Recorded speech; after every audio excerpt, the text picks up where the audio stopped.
বাঙালিদের মধ্যে হাতে থেকে নিজেদের মত বাঁচাতে পারছি না। তা তোমাদের কি অবস্থা দাদা? আমাদের অবস্থাও খুব একটা ভালো না। রপ্তানি বন্ধ হওয়ার পর আমাদের হাগা বন্ধ হয়ে গেছে, তাই পরোটা নিয়ে যাচ্ছি, খেয়ে একটু ক্লিয়ার হবে। আসি দাদা। আরে দাদা, আমার 30 টাকা। বাসা গিয়ে বিকাশে পাঠিয়ে দিচ্ছি দাদা। ঠিক আছে দাদা। আরে বাড়া, এটা কি হলো? ইন্ডিয়াতে তো বিকাশই নেই। নাটকের ছেলেরা আমাকে বোকা বানিয়ে চলে গেল। তাহলে ব্যবসাই করবো না।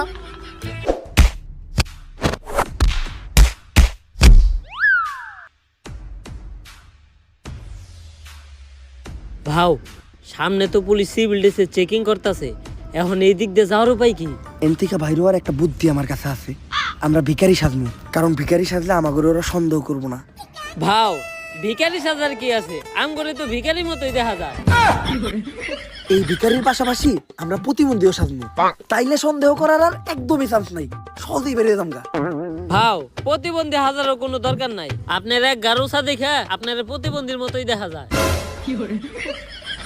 তাইলে এখন একটা কাম করার আমাকে বাকি আছে। কি ভাও? আম্মা দে বাবা, আম্মা দে বাবা, আম্মা দে বাবা। এই কারা? কে তোরা? আর কই যাস? খালি পায়ে আইটা পায়ে পড়ে গেছে ফুসকা, নাম আমার পুষ্পা। বুঝছি, ভিখারি তোরা। এই ভিখারি গুলারে ছেড়ে দে।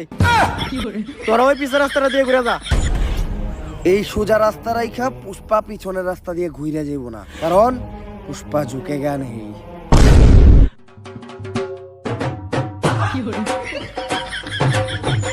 ভাও, এই চুল পাকনামি করাটার কি দরকার আছিল? কত সুন্দর যাইবার কইছাল গা, যাইতাম গা। পুষ্পা ঝুঁকে গান হেই।